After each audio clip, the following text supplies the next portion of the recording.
Hey, welcome back to the Dr. Jim Cares podcast. My name is Dr. Augustine from Head to Wellness, and today we're going to be talking about why you can't heal. Have you ever experienced symptoms for months and months and months, maybe even years, and nothing changes? Or you've been to this doctor and that doctor, and you can't get the results that you're after. You're just absolutely frustrated. I just had a lady the other day, patient, who came in and we sat down and went over her case, her condition and problems, and she ends up crying, totally in tears because she's just so frustrated. Autoimmune disease, they're not really sure, they're pretty sure, and they just want to put her on biologicals just to shut down her immune system, and she feels dreadful. Joint pain all over her body. She has heart issues going on. All these things are going on, terrible things, and she is just not happy. She can't sleep, she's exhausted, she has depression, just all these terrible things. So if you can relate to some of these issues, there is a reason why you can't heal. We're going to talk about three reasons why you can't heal. So let's get started. So I've been in practice for 34 years, almost 35 years now, and I've discovered this issue, or these issues, let's just say these three reasons, and we get the kinds of results that we get with patients because of the discovery of these issues. And it'll make sense as we go along here. So reason number one why you can't heal is something that's called your autonomic nervous system. So there's a special side to your brain that's called the autonomic nervous system. Kind of sounds like the word automatic. And it automatically runs and regulates all your organ systems, and it's actually what heals your body. There's two parts to it. There's the stress part that's called the sympathetic nervous system, called the fight or flight side. Then there's the rest and digest side that's called the parasympathetic. And what we usually see is that people have way too much sympathetic stress going on, and therefore it shuts down the parasympathetic from working as well as it should or could. Doctors don't heal you, drugs don't heal you, vitamins don't heal you, food does not heal you, and I do not heal you.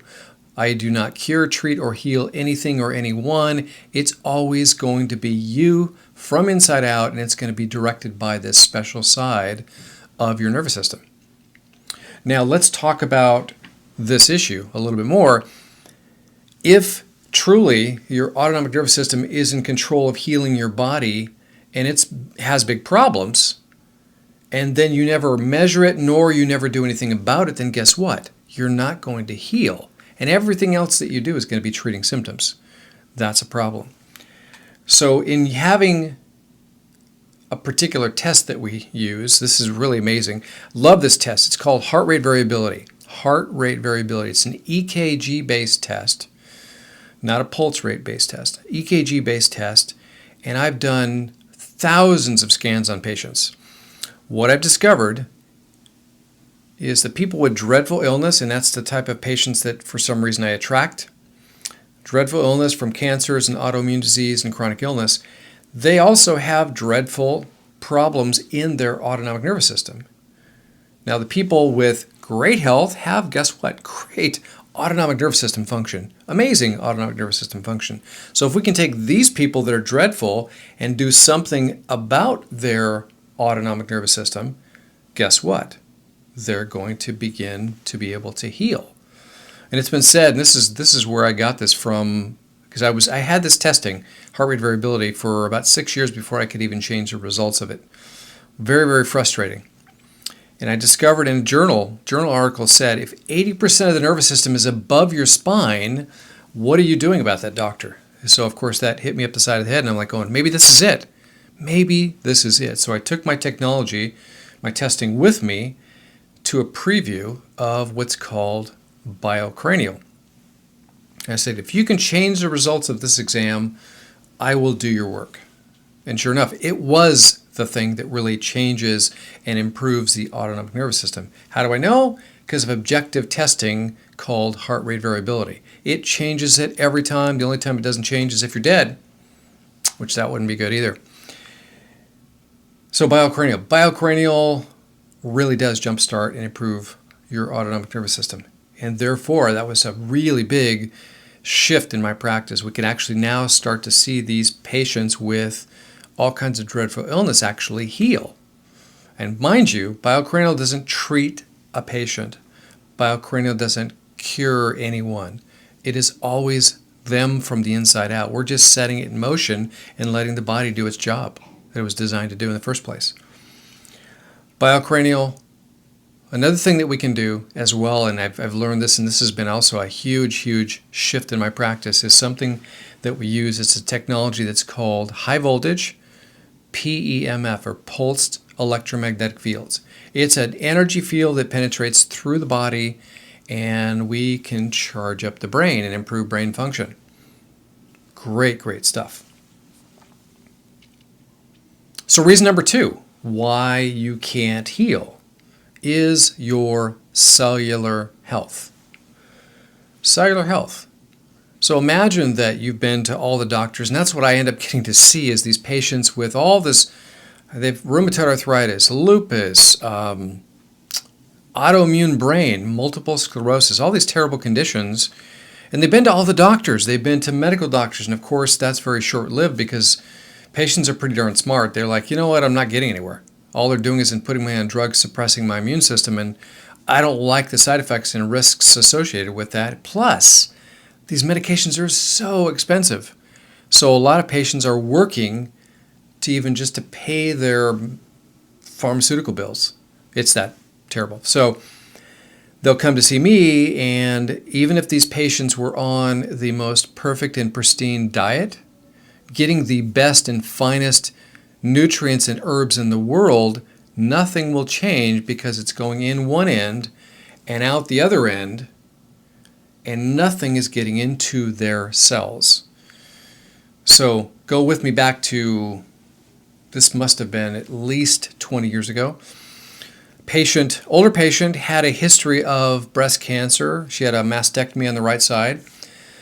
We were doing our scans. Part of this, we have a scanning technology that's absolutely amazing. It's called a Meniscan Pro. And at the time, we would scan and we would discover full body physiologic problems, targeted what's really going on with this patient. At that time, we were giving nutrients, changing diet, and doing biocranial and structural adjusting, things like that, lifestyle habits. So we put together this perfect protocol for this patient, and 6 weeks later we would rescan her to prove and know whether or not things are changing. And guess what? First time ever, no changes. No changes in this patient. And I was so upset.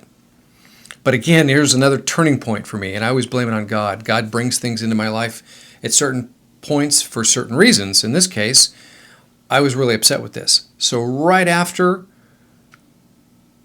me not being so happy with the results here is the scan came with a huge update. And the update included a measurement for a person's cellular health. Then shortly thereafter, I mean literally within the next week or so, I ran into something that's called high voltage pulsed electromagnetic fields, the PEMF that I was talking about. And I was so amazed and taken by that because good friend of mine was doing a scan on me with it. And you can turn the energy up and kind of run it over the body. And the organ systems and tissues that are problematic will be sensitive, tender, or even painful. So he was going over my back, and all of a sudden I felt this really sharp pain right in the center of my right shoulder. And it was right where I had a previous injury, like 15 years prior. And it was exacting. It was right where I had that injury and where the pain was. And so I was like, oh my goodness, this was amazing that it discovered that. I discovered also in the front of me, my liver wasn't very happy either. I was kind of tender and sensitive, and my gut was an issue. Of course, this was a long time ago. That was a big discovery, and I took a leap of faith, and I got involved and purchased the technology, which was really pricey. It's really expensive, but oh my gosh, it is a game changer for patients, for patient health. So now the scan included cellular health. We rescanned this lady, and oh my goodness, sure enough, it was a cellular health issue. So what else can we do from a testing perspective to determine how a person's cellular health is? How healthy are their cells? So there's another test that we do. It's called an organic acids urine test. And I know everybody's had urinalysis out there, and they look for bugs in your urine and cloudy and how well your kidneys are functioning, but this is a very special test. And let me describe this. There's a biochemical reaction that occurs, and it's inside of every cell in your body, and we as doctors in biochemistry in school have learned it and learned about it. It's called the Krebs cycle or citric acid cycle. And it's this biochemical formula that's a cycle, a circle, and literally at the top of it, it's our food that's funneled into this system, and if you get the right nutrients, then it goes through these different phases all the way to the end of it, to where your body will actually, and your cells will actually make it and turn it into energy. And this is where energy actually ultimately comes from, is inside your cells. If you do this organic acids urine test, and what will happen is, if you have some problems within your cellular health, you'll see these intermediate steps that are occurring in this cycle will dump into your urine and have higher levels in your urine, which is why we know that at that particular point in the Krebs cycle, you're having issues there because you don't have the nutrients necessary to push it to the next step. And what's happening is those intermediate steps are being dumped into your urine. That's how we can discover exactly what's happening with your cellular health, if you even have cellular health issues at all. So when we look at the nutrients, what nutrients can affect this? And this is why it's so essential. It's crazy that doctors have abandoned this completely, because at the causal level of every person on the planet, if you're alive, your cells are important, and the Krebs cycle is super important for your body to even function. So at the deepest level you can go, inside your cells, the mitochondria inside your cells, the powerhouse or the batteries of your cells to make your body work, is the Krebs cycle. So some nutrients. You got a bunch of different B vitamins that are essential to make this Krebs cycle work. You have some amino acids that are critical. You have some other things like curcumin or turmeric. There's a bunch of different things. There's coenzyme Q10, things like that, to make this particular process work. Even some minerals like magnesium, a critical mineral for cellular health. So measurable very well, and very much so, inside of this organic acids urine test. Great way to measure your cellular health. So 2 ways that we use that are really amazing. And therefore, if we do something to improve your cellular health, and guess what we could do? We could actually do what I like to call cell exercise, also known as high voltage pulsed electromagnetic fields. Let me go back to the Krebs cycle for a minute. And what happens is, food is funneled into the very top, into your body, starts to go through this Krebs cycle, and then there's this next phase down here that is called the electron transport chain. And imagine that this PEMF, this pulsed electromagnetic field, can donate electrons to this cycle, sort of bypass the top 2 parts of it, to enable your cells to actually function normally. And people start to heal, because now the nutrients that are going into your body can be hopefully digested. That's another part of the process. You have to be able to digest your food and absorb it. And then your cells can actually take in nutrients and oxygen and water, and then get rid of metabolites and toxins. And guess what? Your cells start working like they were designed to. Cellular health, a big deal, but also can be a major barrier to healing. So reason number 3, take a guess. What is reason number 3? Reason number 3 why you can't heal. And this is what you eat. What you eat is a huge, huge part of this process. Now, 34 years in practice, I've seen lots of dreadful illness, every kind of cancer you can imagine. I've seen lots and lots and lots of autoimmune disease, high blood pressure, heart disease, strokes, terrible problems. Of course, diabetes as well, chronic diabetes. I've seen people on dialysis and kidney failure, all sorts of terrible problems. And every last person has a dietary issue. What you put into your mouth makes a massive difference. And then what you can't take out or stop putting into your mouth also makes a massive difference in your health. So it's a very controversial subject because everybody out there seems to have the right way to eat and everybody knows better. And the most recent bent in healthcare, let's just say alternative healthcare, because unfortunately medicine has a completely different approach to a person that's having health problems, and nutrition isn't part of it. They really have little to no nutritional education whatsoever. The most they know is vitamin D, and even with vitamin D, they don't know very much about vitamin D. And I'm not bashing those guys. They do a different thing. You have an appendicitis burst, they can save your life. You get hit by a bus, they can save your life. They're really great at crisis care. It's not what we're talking about here. Because I like to put your food that you eat as into this category. Your food is really, and this is some of the important foundational principles that we're going to talk about, we're going to put these into some categories that are really, I want you to really think about. But let's start off with this. Number one, carbohydrate addiction is a really big deal. And maybe some of you know about this and some of you have seen the study. They've had a person they did brain imaging on a person that's on cocaine, and brain is just lit up like an amazing Christmas tree. They've also then done the same brain imaging on a person that's on sugar. Same exact lit up brain, and so sugar is as addictive as cocaine. Maybe even more so because it's legal. We have a carbohydrate addiction out there, starch and sugar. Matter of fact, the food pyramid, which is the current government recommended diet, this food pyramid, and the base of the pyramid is lots of starch, carbohydrates basically. Then you have the smaller piece, which is protein. Then you have even a smaller piece than that at the very tip top, which is fat.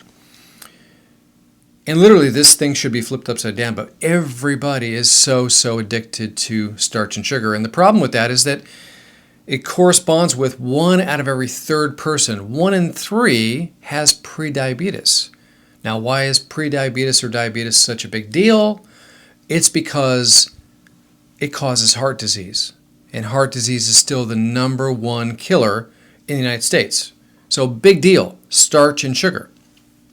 So problem number 2, we always have reasons to celebrate in this country. Right about now, we're coming up to Thanksgiving, and then we have Christmas after that, and then we have birthdays after that. There's always a reason to celebrate, and we look at food as though it's a celebration. So if you don't have certain foods during the holidays, it just ruins your holiday. And we eat food for taste and hunger, as opposed to, or as compared to, what it really should be about. It really is the tools to repair your body and the fuels to get your body to function normally. That's really how we need to look at it. So, problem number 3, habits, bad habits. We are habitual. We do things all the time. We don't even think about things that we do, but especially with food. And so when it comes down to health problems, average person, let's just say they have high blood pressure. Really, here's the problem. People will not change their diet. They'll say, and they'll have one hand behind their back, the stuff they don't want to talk about, but they'll say, yeah, well, I eat vegetables. But they're not telling me about this stuff up back here. And that late night snacking and all those sorts of things. You know who the most compliant patients are? It's really terrible. The most compliant patients are the ones that are on death's door. They've got that cancer diagnosis. They will do anything to heal. The problem, and the terrible part of that is, it's like, does it really take that level of disease, getting really punched upside the head, to really allow you to start changing? So really, please think about these thoughts. Number 1, carbohydrate addiction. Number 2, we always have reasons to celebrate. Number 3, we have bad habits. Bad habits, starch and sugar. Terrible. So what if you choose different ways of eating based upon the needs of a patient? How about that? Let's talk about some important foundations about food. Number 1, what is available to us today in food? It's extremely deplete of nutrients because people, food manufacturers push the soils. So soils are very depleted of nutrient content. They use inorganic fertilizers that make things grow really large, but there's not as much nutrition in them. Hence, we have GMOs, we have pesticides and fungicides and other chemicals that are on these terrible foods. They taste good, they look good, and yes, we're hungry. Why? Because our blood sugar's all out of sorts. Blood sugar goes high and it goes low. People will say, "Oh, I have hypoglycemia. I have low blood sugar." Well, it's because your blood sugar went too high in the first place. That's what drives it lower. If you do not have any insulin spikes, meaning reasons that your insulin would go up, meaning you're not eating too much carbohydrate or no carbohydrate at all, then guess what? There's no blood sugar roller coasters and you're not hungry. And you can fuel your body more effectively. So what we put in is messed up. The foods that we eat are extremely depleted. So you actually have to look at and analyze and read ingredient labels. You have to buy organic. People say, well, it's too expensive. Well, what's more expensive? Having a heart attack or a stroke and paying that bill, or doing it right to prevent these problems from beginning in the first place? So point number 2, and I already mentioned it, that foods are really tools and fuels. Tools to repair your body and fuels to get your body to function normally. And we talked about that. And that's ideally how we really should view our food, because people will cook. They hate cooking. So many people today hate cooking, when we should view this as a golden opportunity to put the most amazing things into our body that's going to help our body function optimally. That's really the way that we should look at it. And so if you wouldn't go put sugar into the gas tank of your car, why in the world would you put it in your mouth? It's going to ruin your car.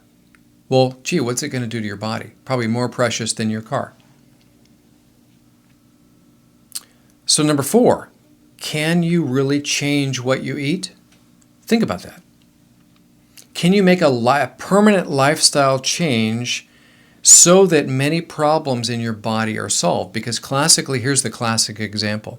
You go on this crash diet to lose a bunch of body fat and a bunch of weight. And then once you've lost the weight, you're excited and you celebrate and everybody's going, you're amazing. And then you go back to the same way of eating that caused all that body fat gain in the first place. That's not good. That's not smart. Let's not do that. But that's the problem. Can you really, truly make a change that's going to actually help you to not only get healthy, but then to stay healthy? That's huge, huge for your body.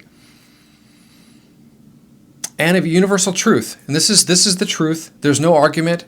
The science shows it now. Starch and sugar need to be eliminated from your diet. They really do. But I love bread. I can't give up my bread. Well, as I said before, 1 in 3 people have prediabetes. 1 out of every 3rd person. That is such a big deal. Well, I don't have diabetes. Pre-diabetics are still destroying their heart and blood vessels, just like diabetics are doing. And you're going to be surprised. So you're going to either pay now in purchasing organic foods that are really good for you, or you're going to pay much more later on when you have these massive health problems that surprise you. Because your organ systems, you don't really know when you're having a problem with your organ system until it fails. You don't have a lot of sensory nerves to your organ systems. So you don't want to wait to feel bad before you go do something about it, because that's how we've been trained. So I'm not blaming you. I want to say that it's not your fault, but please hear this and really consider what we're talking about. Can you change your diet? Because it's going to make all the difference. Why? Because of this blood sugar issue. Universal truth, starch and sugar need to be eliminated, period. So in summary, let's conclude this now. If you're not able to heal and you're frustrated, you have to consider these 3 reasons. What are the 3 reasons? You may have problems going on within your autonomic nervous system. And the doctor that you're going to, if he's not addressing and doing something about your autonomic nervous system, then you really can't heal. Problem number 2, your cellular health. If you're eating the perfect pristine diet, you're taking a bunch of great nutrition, maybe you're taking way too much nutrition and nothing is changing, then you probably have a cellular health issue and you need to get somebody that can actually check and test and measure your cellular health. And then, of course, number 3 is that, can you really change your diet? And we have different ways of eating depending on the patient. We recommend certain things to change and do based on the needs of a patient. It's not one-stop shop, everybody gets the same thing, because guess what? You're unique. You're not average. Healthcare that's based on averages is not really good for you. It's not really good for your health. So based on what you need is really what you should be doing. But can you and will you really change your diet permanently so you never go back and redevelop these same problems? Had a gentleman not that long ago in his mid-50s. He was an electrician and he had some pre-strokes called transient ischemic attacks, literally paralysis on one side of his body. He was overweight, and when we got into it and evaluated him, he had cellular health issues, absolutely major cardiovascular problems. For instance, if we put on a scale your heart cardiovascular function, scale of 0 to 10, he was like a 9 or an 8 to start with. And then as we started doing this work with him, it started improving. His heart and cardiovascular system started to get better. And guess what? He's been diabetic for 20-some years. Actually listened and changed his diet, and everything started to just unravel and move in the right direction. And he did super well. So you can do this. It's just there's no shortcuts. You really have to look at it. You have to work on the lifestyle side of things. Sounds like hard work, but it's worth it. You're so worth it. Your health is so worth it. So if you're not getting the results that you're looking for, you really need to consider these things. What are they? Your autonomic nervous system. Number 2, your cellular health. And then number 3, your diet. What's the right diet? Will you change it? Can you change it and stay that way? Makes all the difference for your health. So if you'd like more help with any of these problems, you have comments or questions, please let me know. My email is draugustine@gmail.com. Office phone number is 562-860-3404. I'm also on social media, Instagram, TikTok, and YouTube. So please visit me there, look at my other videos, give me a like and maybe a subscribe, that'd be great. But I'm also doing podcasts. I'm on Apple Podcasts. I'm on, Google Podcasts. I'm on Spotify Podcasts, all of those. So listen to me and subscribe to me there as well. Again, my name is Dr. Augustine from Head to Wellness. Have a great day.